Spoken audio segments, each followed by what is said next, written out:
오늘 우리 함께 나누실 말씀은 에스라 2장 55절에서 70절까지 말씀입니다. 에스라 2장 55절부터 70절의 말씀 우리 함께 합독하시겠습니다. 솔로몬의 신하의 자손은 소대 자손과 하소베렛 자손과 브루다 자손과 야알라 자손과 다르곤 자손과 깃델 자손과 스바다 자손과 하딜 자손과 보게렛 하스바임 자손과 아미 자손이니 모든 느디딤 사람과 솔로몬의 신하의 자손이 392명이었더라. 델멜라와 델하르사와 그룹과 앗단과 임멜에서 올라온 자가 있으나 그들의 조상의 가문과 선조가 이스라엘에 속하였는지 밝힐 수 없었더라. 그들은 들라야 자손과 도비아 자손과 느고다 자손이라 모두 652명이요 제사장 중에는 하바야 자손과 학고스 자손과 바르실레 자손이니 바르실레는 길르앗 사람 바르실레의 딸 중의 한 사람을 아내로 삼고 바르실레의 이름을 따른 자라. 이 사람들은 계보 중에서 자기 이름을 찾아도 얻지 못하므로 그들을 부정하게 여겨 제사장의 직분을 행하지 못하게 하고 방백이 그들에게 명령하여 우림과 둠밈을 가진 제사장이 일어나기 전에는 지성물을 먹지 말라 하였느니라. 온 회중의 합계가 42,360명이요 그 외에 남종과 여종이 7,737명이요 노래하는 남녀가 200명이요 말이 736이요 노새가 245요 낙타가 435요 나귀가 6,720이었더라. 어떤 족장들이 예루살렘에 있는 여호와의 성전터에 이르러 하나님의 전을 그곳에 다시 건축하려고 예물을 기쁘게 드리되 힘 잘하는 대로 공사하는 금고에 드리니 금이 600만 천 다리기요 은이 5천만에요 제사장의 옷이 200벌이었더라. 이에 제사장들과 레위 사람들과 백성 몇과 노래하는 자들과 문지기들과 느디딤 사람들이 각자의 성읍에 살았고 이스라엘 무리도 각자의 성읍에 살았더라. 아멘. 할렐루야. 예루살렘 성전 재건을 위해서 자원하여 귀환하려고 했던 사람들은 오늘 이제 본문 64절의 말씀에 보면 42,360명이었고요. 그 다음에 그 65절에 보게 되면 남종과 여종이 7,737명 그리고 노래하는 사람이 약 200명 정도가 되었다라고 얘기합니다. 그러니까 처음에 1차 귀환, 그러니까 스룹바벨과 예수아를 통해서 지도자가 되어서 그들이 이끌고 처음으로 이제 예루살렘에 70년 만에 이스라엘 백성들이 귀환한 그 사람들은 약 5만 명 정도의 사람들이 된 겁니다. 굉장한 숫자죠. 엄청난 숫자가 모인 겁니다. 그러니까 이 사람들이 다시 한번 여러분들이 아셔야 될 게 뭐냐면 한 곳에 모여 있다가 우리 갑시다 해서 그냥 함께 모여서 이렇게 간 게 아니라 페르시아 전역, 당시에 이제 페르시아가 되겠죠. 그러니까 바벨론 시대를 거치고 페르시아에 살면서 페르시아 제국을 거치면서 70년 동안 그 제국에 여러 군데에 흩어져 있던 사람들. 그래서 오늘 이제 본문에 보게 되면 59절에 보게 되면 어디 그러니까 델멜라와 어디에서 올라온 자가 있으나 이렇게 얘기하죠. 그러니까 각각의 도시마다 각각의 지역마다 흩어져 살고 있었던 사람들이 한꺼번에 5만 명이 다 어디로 몰려든 겁니까? 자원하여서 다 예루살렘을 성전을 건축하기 위해서 오게 된 겁니다. 그러니까 서로 아는 사람도 있지만 전혀 모르는 사람들이겠죠. 다 모르는 사람들인 거예요. 그러니까 나중에 이제 살펴보고 나중에 이제 에스라 때 이제 보게 되면 다 이제 다시 이제 정리를 하게 되거든요. 그러니까 이런 사람들을 보게 되면 이 사람들이 여기서 왔구나, 누구 자손이구나 이제 다 알게 되지만 이게 서로들 다 모르는 사람들이 고레스의 칙령이 딱 떨어지자마자 마치 준비된 것처럼 이들은 모두가 다 한꺼번에 이렇게 다 예루살렘을 향해서 오게 된 것이었습니다. 이들의 특징은 딱 하나입니다. 자원하는 것이었습니다. 자원하여서 자신들이 온전히 하나님 앞에 드림받기를 원했고, 그래서 성전을 재건하는데 모든 것을 다 바쳤던 사람들이라는 것을 우리가 알게 됩니다. 그리고 또 어제도 이제 함께 말씀드린 것처럼 느디딤 사람들과 같은 사람들, 굳이 여기에 오지 않아도 되는 사람들. 오늘도 본문에 보게 되면 여러분들 남종과 여종이라는 사람들이 있잖아요. 그러니까 종이에요, 종. 말하자면 노예 계급이란 말이에요. 그러니까 이런 사람들은 굳이 올 필요가 있나요, 없나요? 없죠.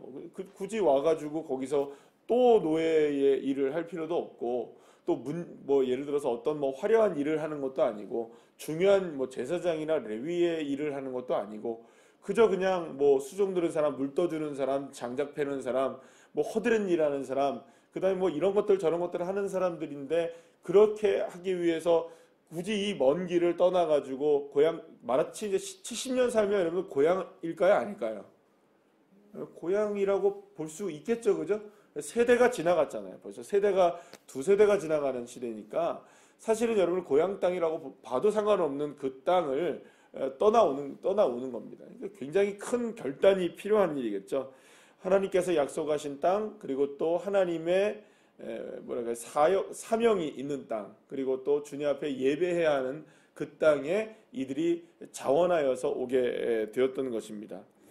그런데 여러분들 여기서 오늘 본문에 보게 되면 특이점을 한 몇 가지를 좀 찾을 수가 있습니다. 첫 번째는 뭐냐 하면 오늘 본문에서 보게 되면은 여기저기서 온 사람들이 있었는데 59절의 말씀에 보면은 그들의 조상과 가문을 알 수 없는 사람들이 있는 거예요. 그러니까 누군지를 알지를 못하는 거죠. 그러니까 여기 지금 보면 누구누구 자손 누구누구 자손 나옵니까, 안 나옵니까? 나왔죠. 이렇게 쭉 누구누구 자손이라고 나오게 되는데 누구의 자손인지 가문인지 알 수 없고 이들이 이스라엘에게 속하였는지도 알 수 없는 사람들이 있는 거예요. 그러면 여러분 보세요. 이들은 정말 이스라엘 사람들인지 아닌지 누가 조상인지도 모르는 사람들인데도 불구하고 어디로 온 겁니까, 지금? 지금 성전 재건을 위해서 자원하는 마음을 가지고 예루살렘을 향해서 먼 길을 떠났던 사람들이에요. 여러분, 족보가 중요할까요, 안 중요할까요? 안 중요하다는 거예요. 그러니까 우리의 조상이 누구인지 정확하게 얘기를 못한다 할지라도 나는 뭘 하겠다는 겁니까, 지금? 성전 재건하는데 나의 인생 바치겠다고 하는 거예요. 여러분은 이런 그 모습이 대단한 모습인 겁니다. 그러니까 저와 여러분도 나는 원래는 이거 나 못해. 난 이거 원래 할 수 있어. 이거 아무런 소용이 없다는 거예요. 내가 원래 하든 내가 원래 안 하든 내가 어떤 사람이든 내가 과거에 어떤 삶을 살았든 주님의 부르심 앞에 순종하고 나오는다면 주님께서는 그 인생을 축복해 주시는 줄로 믿으시길 바랍니다. 두 번째 뭐냐 하면 오늘 62절의 말씀에 보면 제사장 그룹이 있었어요. 이게 제사장 그룹이 굉장히 많은데 이 제사장 그룹 중에서 계보를 찾는데 이 제사장 그룹의 계보를 찾을 수 없는 사람들이 있었던 거예요. 그러니까 방금 전에 말씀드렸던 것처럼 이스라엘의 가문에 속해 있는지 어떤 조상인지 모르는 사람들이 있었다 했죠. 근데 그런 사람들 중에서 우리의 조상이 그냥 내가 들었는데 우리 할아버지가 우리 아버지가 제사장이었더라고 하더라고요. 이런 사람들이 있는 거예요. 예. 그런데 그러면 네 누구 계열이냐 물어보면 그건 잘 모르겠는데요. 이런 사람들이 있었던 거예요. 게다가 제사장이라고 분명히 자기들이 얘기를 하는데 제사장 후손들이라고 얘기를 하는데 여기에 대해서 분명하게 본인의 모습을 이야기하지 못하는 사람들이 있었던 거예요. 또 제사장을 증명할 수 있는 우림과 둠밈 같은 거 가지고 있지 않았던 거죠. 예를 들어서 그거 이제 우림과 둠밈을 그 판결문 이런 거 이렇게 쓰는 거 있잖아요. 그런 것들을 갖고 있지 않았던 거예요. 그러니까 이 사람들은 자기들이 제사장이라고 하는 제사장 그룹이라고 얘기하는데 제사장으로 증명되지 않은 거예요. 그러니까 후손이 그러니까 선조가 누구인지를 정확하게 얘기를 안 하니까. 그런데 여러분들 이런 사람들은 뭘 어떻게 하느냐? 그래 너희들이 제사장임을 증명할 수 있을 때까지 제사장임을 증명할 수 있을 때까지 예배를 드리는데 제사장의 역할을 감당하지는 못하게 하는 거예요. 여러분 선조가 누군지는 몰라도 함께 성전을 재건하는 일에는 하나가 되었죠. 그죠? 선조가 누군지는 몰라도 성전 재건하는 일에는 자원하여서 그 사람들이 함께 할 수 있었죠. 그러나 예배를 드리고 하나님 앞에 정확하게 해야 될 일에는 뭘 하는 겁니까? 정확하게 구분을 짓고 있어요. 그러니까 모든 것이 그냥 좋은 게 좋은 거는 아니었던 거예요.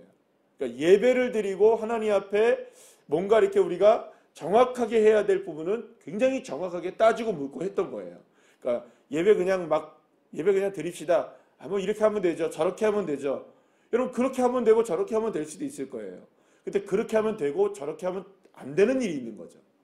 그 일들을 또한 이 어려운 상황 속에서 그 상황 속에서는 정확하게 구분을 짓게 되는 겁니다. 특히 예배를 어떻게 해야 되는지, 예배는 누가 해야 하는지, 어떤 방식으로 우리가 해야 되는지, 무조건 뭐 그냥 우리가 뭐 성전을 재건하는 일이니까 뭐 이렇게 하면 되겠죠, 저렇게 하면 되겠죠, 이게 아니라 정확하게 구분을 지어서 하나님 앞에 예배를 드리는 것은 정결하게 예배를 드릴 수 있도록 그렇게 했던 겁니다. 사랑하는 여러분, 우리가 하나님 앞에 예배를 드리는 것, 그리고 또 주님 앞에 나와서 헌신하는 것, 교회를 위해서 또 하나님 나라를 위해서 헌신하는 것도 이 모든 일에 있어서도 우리가 갖춰야 될 건 갖춰야 될 줄 믿습니다. 우리의 마음도 그렇고 우리의 자세도 그렇고 우리의 모습들도 그렇고 또 주님이 원하시는 대로 그 모습들을 우리가 갖춰 나가는 것도 굉장히 중요하다는 것을 알 수 있습니다. 또한 오늘 본문에서 세 번째로 우리가 함께 알 수 있는 건 뭐냐면 68절 말씀을 보시게 되면 먼저 여호와의 성전터에 이르러서 성전 건축을 위해서 준비하는 사람들이 있었어요. 그죠? 오늘 본문에 보시게 되면 성전터에 이르러서 하나님의 전을 그곳에 다시 건축하게 하기 위해서 준비하는 사람들이 있었는데 이 사람들은 자신의 힘을 다해서 뭘 했느냐? 금과 은을 자원하여서 드린 사람들이 있었던 거예요. 또 그것뿐이 아니었어요. 제사장의 옷을 미리 준비했던 사람들도 있었던 거예요.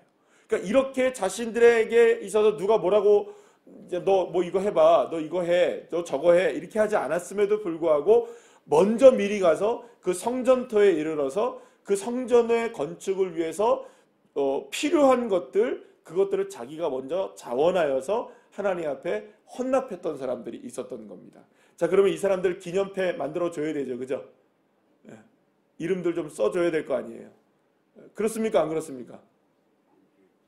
그렇죠. 좀 써드려야 되지 않을까요? 명패 딱 만들어 놓고 그렇게 해야 되는 거 아니에요. 그죠? 그런데 여러분들 68절 말씀에 우리 다 같이 한번 앞에만 읽어볼까요? 시작. 어떤 족장들이 이렇게 나와요. 예, 거기까지만 하시죠. 어떤 족장들일까요? 그 어떤 족장들인 거예요. 이름 있을까요? 없을까요? 아니, 없어요. 누가 한 겁니까? 그냥 어떤 사람이 한 거예요. 그럼 어떤 사람이 했으니까 누군지 모르죠, 우리가. 우리는 몰라요. 그럼 누구는 아십니까? 하나님은 아시는 거예요. 그러니까 여기서 중요한 게 있습니다. 예루살렘으로 몰려온 사람들의 모든 마음들이 어땠다는 걸까요? 이 말은 곧 다 이 똑같은 마음이었다는 거예요. 내가 누구 족장이네, 내가 어떤 사람이네, 내가 뭐 어디 출신이네, 내가 뭐 누구이네, 이런 거 지금 따지고 물을 만한 이런 일들이 아니었다는 거예요. 온 마음으로 5만 명이 다 어떤 마음이었다는 겁니까? 어떤 족장과 같은 마음이었던 거예요. 여러분들 이 마음을 이해하시겠습니까? 그러니까 사실은 누가 뭐 너는 뭐네, 우리 이거 합시다. 뭐 어떤 사람들은 여러분들 뭐 여기도 보면은 남녀 종도 있고 어떤 뭐 사람도 있고 막 이렇게 되는데요. 어떤 사람들은 가마 타고 오고 말 타고 오고 어떤 사람들은 걸어오고 이런 게 아니었다는 거예요. 지금 모두가 다 한 마음으로 어떤 이 족장들과 마찬가지로 자기의 모든 것들을 다 드려 헌신했던 사람들인 거예요. 특별하게 금은 드렸다고 뭐 제사장 옷 만들어줬다고 이 사람들을 더 저기 해드리고 이런 게 없었던 거예요. 그 모든 사람들이 한 마음으로 하나님의 명령에 따라서 자기가 누가 시키지도 않은 일들을, 어떤 사람들은 자기의 그 가문이 어딘지도 밝히지 않아도 나는, 그러면 여러분 여기에는 솔직히 어떤 사람도 포함되어 있을까요? 이방인들도 포함이 되어 있을지도 몰라요. 어떤 방식이든지 이방인들이 포함되어 있을지도 모르고 어떤 사람들이 포함되어 있는지도 몰라요. 그러나 이 사람들이 한결같이 모두가 다 어떤 마음으로 온 겁니까? 예, 자원하여서 하나님 앞에 성전 재건하기 위해서 딱 하나, 그거 하나.